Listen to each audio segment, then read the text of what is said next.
كتير من التعليقات بيقولوا لي حطي مشمع علشان البرد، وخاصة زي ما انتوا شايفين انا كده في وشي هوا على طول، او في وشي مفيش حاجة متدارية. يعني قوة الهوا شديدة مش قليلة، خاصة بالليل. يعني الصبح زي ما انتوا شايفين الشمس بتدخل من كل الاتجاهات وده كويس، لكن بالليل في ناس قالوا حطي مشمع. يعني التعليقات سواء على التيك توك او الفيس او اليوتيوب.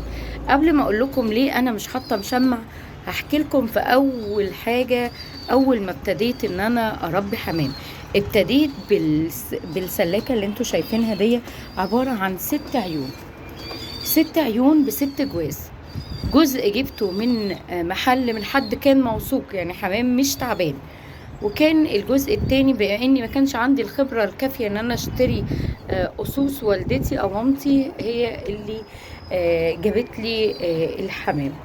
اول ما جه تاني يوم على طول، تاني يوم يعني مش عدى اسبوع ولا حاجة، تاني يوم ابتدى يفرفر واحدة ورا التانية. انا مش فاهمة فيه ايه. يعني الحمام انا جايباه كويس، وأسوس كانت يعني كان حمام من حد معروف وشغال عنده.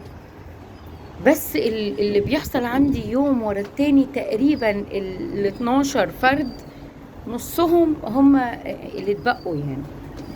وده كان نتيجة ايه؟ وده اللي انا اكتشفته مع مرور الوقت. عشان كده انا بلفت انتباهي لكل حد بادئ جديد.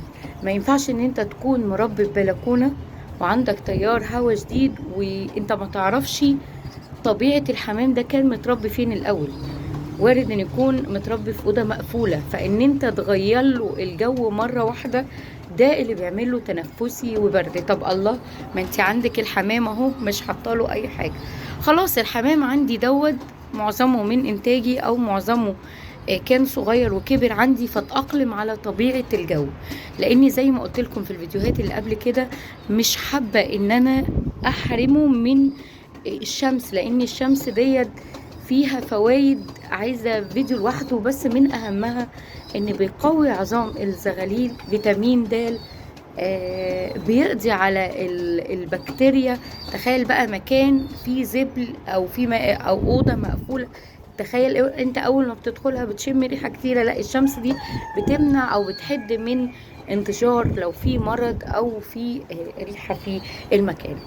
ف يعني عشان ما اطولش عليكم او مجمل كلامي، لو عندك الحمام متعود على الكلفتة خليه متكلفت زي ما بيقولوا كده. يعني لو انت حاطه في أوضة، خلاص ما تطلعوش من أوضة لسطح على طول أو تيار هواء، لأن أخطر حاجة هو تيارات الهواء مش المطرة. يعني اللي بيتابع او مربي مع الحمام هيعرف ان سواء صيف او شتاء الحمام بيستحمى في المية، مفيش اي مشكلة. لو تحت المطرة مفيش اي مشكلة برضو.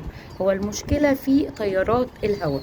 فيا اما تمنع زي ما انا كده نقلت. انا كنت بفضل الاتجاه السلاكة في الوش، لكن انا نقلته كده عشان برضو اخفف من تيار الهواء، ما يلفحش على او اسمها ايه، ما يخبطش على طول في الحمام، فالحمام عندي يتأذي. وبتابع برضو اول باول زبلة الحمام واشوف شكلها ايه. فهو عشان كده انا ما بكلفتوش، لانه خلاص اتعود على طبيعة المكان عندي. انا داخلة اهو في تالت سنة بربي في البلكونة. بغطي في حالة واحدة لما يكون في هوا شديد، وبخلي منفذ لما يكون في هوا شديد او رعد او مطره. حتى بقول لكم في بطانيه انا بحطها في وقت الوقت ده، لكن غير كده ما بحطش او ما بقفلش السلكات.